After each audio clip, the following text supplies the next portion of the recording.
Hi hello ಆತ್ಮೀಯ ಹೇ ಸೀತಾರಾಮ್ ವೀಕ್ಷಕರೇ, ನಾನು ನಿಮ್ಮವ ಇವತ್ತು ಮಲ್ಲಪ್ಪ ಜೋದ್ದವರು ತಮಗೆ ಇವತ್ತಿನ ಪ್ರಮುಖ ಸುದ್ದಿಗಳಿಗಾಗಿ ಆಹ್ವಾನಿಸ್ತಾ ಇದ್ದೇನೆ. ತಾವು ನೋಡಬೇಕು, ನೋಡೋ ಜೊತೆಗೆ ನಿಮ್ಮ ಅಭಿಪ್ರಾಯ ಮಾಡಿಸ್ತಾ ಇರಬೇಕು. ಈ ಪ್ರಮುಖ ಸುದ್ದಿಗಳು ನೋಡ್ತಾ ಹೋಗಿ, ಜೊತೆಗೆ ನಿಮ್ಮ ಅಭಿಪ್ರಾಯ ತಿಳಿಸ್ತಾ ಹೋಗ್ರಿ ಅಂತ ಹೇಳ್ತಾ ನೋಡಿ ಈ ಸುದ್ದಿಗಳೆಲ್ಲ ಬರ್ತಾ ಇದ್ದಾವೆ. ಇಲ್ಲ, ನಿದ್ದೆ ಮಾಡಿಲ್ಲ, ನಡೀರಪ್ಪ.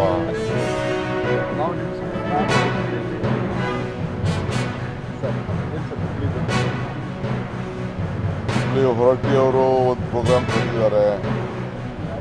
ಅದಾದಮೇಲೆ ಗದಗ್ಗೆ ಒಂದು ಕಾರ್ಯಕ್ರಮಕ್ಕೆ ಹೋಗ್ತೀವಿ.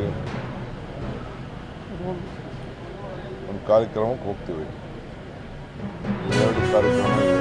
ಅದಾದಮೇಲೆ BJP ಅವ್ರಿಗೆ ಯಾವುದೂ ಇಂಟ್ರೆಸ್ಟ್ ಇರೋಲ್ಲ. ಏನು ಮಾಡೋದು? BJP ಅವ್ರಿಗೆ ಇಂಟ್ರೆಸ್ಟ್ ಇದ್ದಿದ್ದು ನಮಗೆ ಟೋಟಲ್ ಹೊಡೆದು ಕೈ ಜಾಸ್ತಿ ಅಂತ ಅವ್ರೇನೋ ಒಂದು ಅವ್ರಿಗೆ ರಾಜಕಾರಣ ಬಿಟ್ಟರೆ ಬೇರೆ ಯಾವುದೂ ಇಂಟ್ರೆಸ್ಟ್ ಇಲ್ಲ. ಯಾಕೆಂದ್ರೆ ಅವ್ರಿಗೆ ಒಗ್ಗಟ್ಟಿಲ್ವಲ್ಲ, ಪಾಪ ಏನೋ ಮಾಡ್ತಾರೆ ಮಾಡಿ. ನಾನೇ ಹೇಳಿದ್ದೀನಿ, ನೀರಾವರಿ ಮಾಡಲಿ, ಎಲ್ಲ ಮಾಡಲಿ, ಎಲ್ಲದಕ್ಕೂ ಹೇಳಿದ್ದೀನಿ. ಈಗ ನಾನು ಮೊನ್ನೆ ತಾನೇ ಮಿನಿಸ್ಟ್ರನ್ನ ಹೋಗಿ ಫಾರೆಸ್ಟ್ ಮಿನಿಸ್ಟ್ರ್ ಹೋಗಿ ಭೇಟಿ ಮಾಡಿದ್ದೆ. ಆಮೇಲೆ ಪ್ರಹ್ಲಾದ್ ಜೋಶಿ ಹೋಗಿ ಭೇಟಿ ಮಾಡಿದ್ದೆ. ಅವರು ಹೇಳಿದ್ದೀವಿ ಅಂತ ಹೇಳಿದ್ದಾರೆ. ನಮ್ಗೆ ಯಾವ ಪರ್ಮಿಷನ್ ಕೊಡ್ತಾರೆ ಎಲ್ಲ ಟೆಂಡರ್ನ ಕರೆದು ರೆಡಿ ಮಾಡಿದ್ದೀವಿ, ಕೆಲಸ ಪ್ರಾರಂಭ ಮಾಡ್ತೀವಿ. ಜಗದೀಶ್ ಶೆಟ್ಟರ್ ಮತ್ತು ಪ್ರಹ್ಲಾದ್ ಜೋಶಿ ಇಬ್ಬರು ಜವಾಬ್ದಾರಿ ತೆಗೆದುಕೊಂಡು ಫಸ್ಟು, ಇದನ್ನು ಸೆಲೆಬ್ರೇಷನ್ ಮಾಡಿದವರು ಅವರು, ನಾವು ಕೆಲಸ ಮಾಡೋರು ನಾವು. ಅವರು ಒಂದು ಸಣ್ಣ ಫಾರೆಸ್ಟ್ ಪರ್ಮಿಷನ್ನು ಸಿಗ್ತದೆ ಅನ್ನೋ ಒಂದು ಕಾನ್ಫಿಡೆನ್ಸ್ ಕಾಣ್ತಾರೆ.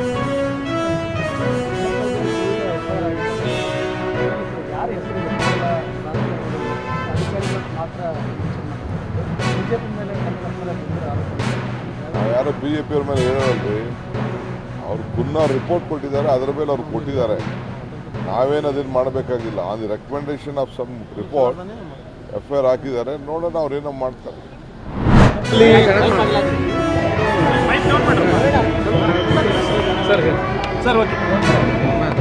ಮೊದಲನೇದಾಗಿ ಪಂಚಮಸಾಲಿ ಸ್ವಾಮಿಗಳ ನೇತೃತ್ವದಲ್ಲಿ ನಡೆದಂಥ ಹೋರಾಟಕ್ಕೆ ಅಲ್ಲಿ ನನಗೆ ಬಂದಿರುವಂಥ ಮಾಹಿತಿ ಪ್ರಕಾರವಾಗಿ ಅತ್ಯಂತ ಶಾಂತ ರೀತಿಯಿಂದ ಹೋರಾಟ ನಡೀತಾ ಇತ್ತು.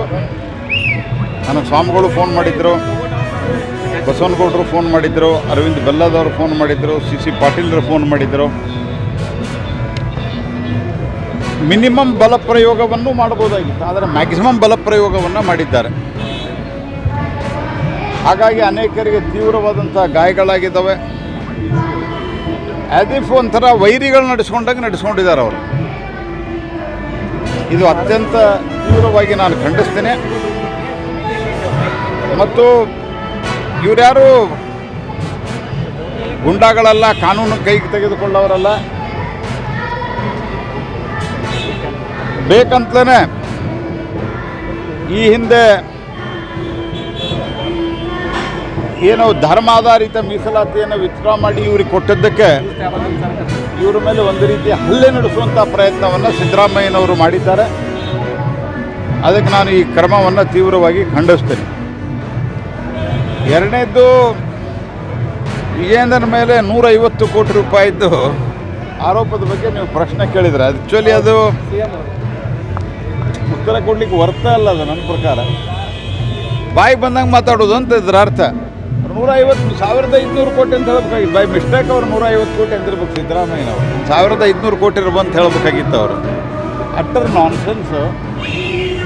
ಆ ಪತ್ರ ಇಲ್ಲ, ಅನ್ವರ್ ಮಾನಪಾಡಿ ಅವ್ರ ಹೇಳಿಕೆ ಇಲ್ಲ, ಏನು ಬೇಕಾದ ಮಾತಾಡೋದು. ಅಂದರೆ ಎಷ್ಟು ಬೇಜವಾಬ್ದಾರಿ ಇದ್ದಾರಂತ ಇದರಿಂದ ಅರ್ಥ ಆಗ್ತದೆ. ಮತ್ತು ಮಾತಾಡಿದರೆ ನಿಮ್ಮ ಕಾಲದಾಗಿ, ನಮ್ಮ ಕಾಲದಾಗ ಅವಲ್ಲ. ನಾ ಹಿಂದೂ ಹೇಳಿದೆ ಅದಕ್ಕೂ.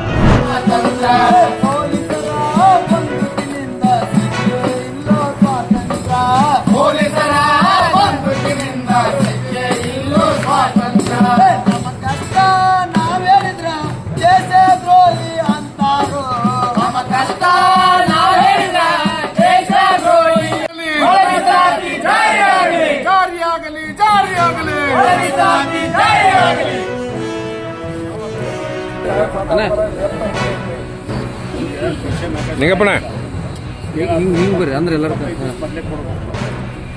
ಸರ್ಕಾರ ಐತಿ ದಯಮಾಡಿ ಕೈ ಮುಗಿದು ಕೇಳ್ಕೊತೀವಿ.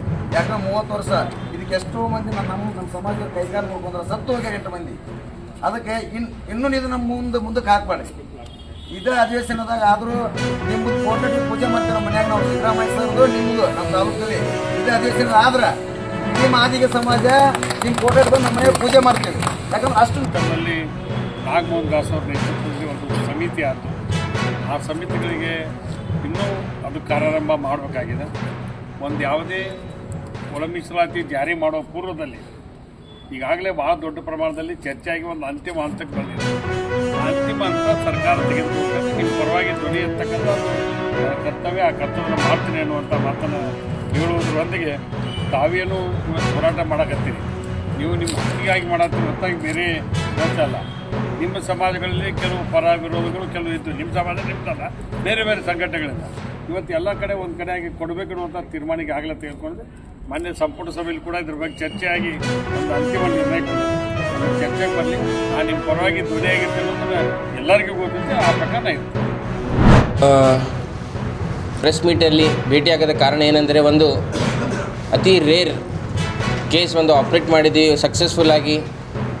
ಕಡಿಮೆ ಟೈಮಲ್ಲಿ ಅತಿ ಸೀರಿಯಸ್ ಪೇಷಂಟ್ ಭಾಳ ಚೆನ್ನಾಗಾಗಿ ಸಕ್ಸಸ್ಫುಲ್ಲಾಗಿ ಒಂದು ಹ್ಯಾಪಿ ಫೇಸಸ್ಲಿಂದ ಪೇಷಂಟ್ ಇವತ್ತು ತಮ್ಮ ಎಲ್ಲ ಫ್ಯಾಮ್ಲಿ ಅವ್ರ ಜೊತೆಗೆ ಖುಷಿಯಾಗಿ ಹೋಗ್ತಾ ಇದ್ದಾರೆ. ಮತ್ತು ಇದು ಒಂದು ಇಂಥ ಕೇಸ್ ಒಂದು 8 ಗಂಟೆಯ ಆಪ್ರೇಷನ್, ಅಡ್ವಾನ್ಸ್ಡ್ ಕಿಡ್ನಿ ಕ್ಯಾನ್ಸರ್ ಪೇಷಂಟಿಗೆ ಇತ್ತು. ಲೆಫ್ಟ್ ಸೈಡೆಡ್ ಕಿಡ್ನಿ ಕ್ಯಾನ್ಸರ್ ಇತ್ತು. ಕಿಡ್ನಿನಲ್ಲಿ ಅಷ್ಟೇ ಮಾತ್ರ ಕ್ಯಾನ್ಸರ್ ಇರಲಿಲ್ಲ, ಆ ಕಿಡ್ನಿಲಿಂದ ಒಂದು ರಕ್ತನಾಳಿ ಹೋಗುತ್ತೆ. ಆ ರಕ್ತನಾಳಿ ಹಾರ್ಟಿಗೆ ದೊಡ್ಡ ರಕ್ತನಾಳಿಗೆ ಅಟ್ಯಾಚ್ ಆಗುತ್ತೆ. ಅದರಲ್ಲಿ ಥ್ರಾಂಬೋ ಎಂಬೋಲಿಸಮ್ ಅಂತ ಹೇಳ್ತಾರೆ. That was the risk. ರಕ್ತನೂ ಕೆಪ್ಪಗಟ್ಟಿತ್ತು. ಸೊ ಅದು ದೊಡ್ಡ ರಕ್ತನಾಳಿಗೆ ಸ್ಟಾಪ್ ಮಾಡಿ ಅದು ಕಿಡ್ನಿ ಪೂರ ತೆಗೆದು ಅದು ರಕ್ತನಾಳಿ ಒಳಗಿಂದು ರಕ್ತ ಕೆಪ್ಪಗಟ್ಟಿದ್ದು ಅದನ್ನು ತೆಗಿಬೇಕು. ಸೊ ಇಷ್ಟೆಲ್ಲ ದೊಡ್ಡ ಕೇಸ್ 8 ಗಂಟೆಯಲ್ಲಿ ದೊಡ್ಡ ಆಪ್ರೇಷನ್. ಅನೆಸ್ಥಿಷಿಯಾ ಚಾಲೆಂಜಿಂಗ್ ಅನೆಸ್ಥಿಷಿಯಾ ಇತ್ತು, ಚಾಲೆಂಜಿಂಗ್ ಸರ್ಜರಿ ಇತ್ತು. ಇಂಥ ಒಂದು ಚಾಲೆಂಜಿಂಗ್ ಪ್ರೊಸೀಜರ್ ಒಂದು ಹೈದರಾಬಾದ್ ಆಗಲಿ, ಒಂದು ಬೆಂಗಳೂರಾಗಲಿ, ಮುಂಬೈ ಆಗಲಿ, ಇಂಥ ಒಂದು ದೊಡ್ಡ ಸಿಟಿಯಲ್ಲಿ ಮಾಡುವಂಥದ್ದು ಒಂದು ಆಪ್ರೇಷನ್ಗಳು ಇಲ್ಲಿ ಕಲಬುರಗಿಯಲ್ಲಿ ನಮ್ಮ ಕಲ್ಯಾಣ ಕರ್ನಾಟಕ ಭಾಗದಲ್ಲಿ ಬಹಳ ಸರಳವಾಗಿ, ವೇಗವಾಗಿ, ಸರಳವಾಗಿ, ಇಮ್ಮಿಡಿಯೇಟ್ಲಿ ಚೆನ್ನಾಗಿ ಡಿಸ್ಚಾರ್ಜ್ನು ಜಸ್ಟ್ 4 ಡೇಸ್ನಲ್ಲಿ 4 ಡೇಸ್ ಅಂದರೆ 24 ಗಂಟೆಲಿಂದ 4 ಕ್ಯಾಲ್ಕುಲೇಟ್ ಮಾಡಿದ್ರೆ ವಿದಿನ್ 100 ಅವರ್ಸ್ ಪೇಷಂಟ್ ಡಿಸ್ಚಾರ್ಜ್ ಆಗ್ತಾಯಿದೆ. ಇದು ಒಂದು ಒಳ್ಳೆ ಖುಷಿಯ ಖಬರು ನಮ್ಮ ಕಲ್ಯಾಣ ಕರ್ನಾಟಕ ಭಾಗದಲ್ಲಿ ಹೇಳಬೇಕಂತ ನಾನು ಬಯಸುತ್ತೇನೆ. ನಮ್ಮ ಕಲ್ಯಾಣ ಕರ್ನಾಟಕ ಭಾಗದ ವೈದ್ಯರು ಯಾವುದಕ್ಕೂ ಹಿಂದೆ ಇಲ್ಲ. ಎಲ್ಲ ಆಪ್ರೇಷನ್ಗಳು ನಾವು ಇಲ್ಲಿ ಮಾಡ್ತಾ ಇದ್ದೀವಿ. ಒಂದು ನಮ್ಮ ಎಲ್ಲ ಡಾಕ್ಟರ್ಸ್ ಗ್ರೂಪಿಂದ ಒಂದು ಎವ್ರಿ ಸರ್ಜರಿ ಆಗಲಿ, ಎವ್ರಿ ಕೇಸ್ ಆಗಲಿ ಚಾಲೆಂಜ್ ಆಗಿ ಅದಕ್ಕೆ ತೊಗೊಂಡು ಮಾಡಬೇಕೇ ಅಂಥೇಳಿ ನಾವು ಮನಸ್ಸು ಮಾಡಿದ್ದೀವಿ. ನಾವು ಕೈ ಕಟ್ಕೊಂಡಿದ್ದು ಕೆಲಸ ಮಾಡಬೇಕಂತ ಹೇಳಿದ್ದೀವಿ. ಮನಸ್ಸು ನಾವೆಲ್ಲ ಗಟ್ಟಿ ಮಾಡ್ಕೊಂಡಿದ್ದೀವಿ. ಇದು ಮಾಡಬೇಕೇ, ಇದು ಎಲ್ಲ ಇಂಥ ಕೇಸ್. ಇಲ್ಲಿವರೆಗೆ ತಾವೆಲ್ಲ ಸುದ್ದಿಗಳು ನೋಡಿದಿರಿ. ನಿಮ್ಮ ಖುಷಿನೂ ಆಗಿರ್ಬೋದು, ಅಥವಾ ಒಂದು ಸಂತೋಷ ಆಗಿರ್ಬೋದು, ಒಂದು ದುಃಖನೂ ಅನಿಸ್ಬೋದು. ಯಾಕೆ ಸುದ್ದಿ ಹಾಕಿದಾರಪ್ಪ ಅಂತ ಅನಿಸ್ಬೋದು. ಏನು ಅನಿಸಲ್ಲ ನಿಮಗೆ, ನಿಮ್ಮ ಅನಿಸಿಕೆಗಳು ನಮ್ಗೆ ಭಾಳ ಪ್ರಮುಖ. ಈ ಸುದ್ದಿಗಳು ನಿಮ್ಗೆ ಏನು ಅನಿಸಿದ್ರು ನೀವು ಕಾಮೆಂಟ್ ಬಾಕ್ಸಲ್ಲೇ ಹೇಳ್ತಾ ಇರ್ರಿ. ಜೊತೆಗೆ ಎಲ್ಲಕ್ಕಿಂತ ಹೆಚ್ಚಿಗೆ ಇದನ್ನು ಶೇರ್ ಮಾಡ್ತಾ ಇರ್ರಿ ಈ ನ್ಯೂಸ್ಗಳನ್ನು. ಜೊತೆಗೆ ಏನಪ್ಪ ಅಂದ್ರೆ ಹೇ ಸೀತಾರಾಮ್ ನಿರಂತರ ನೋಡ್ತಾ ಇರ್ರಿ. ಹೇ ಸೀತಾರಾಮ್ ಸತ್ಯದ ಕೈಗಳಲ್ಲಿ ವಂದನೆಗಳು.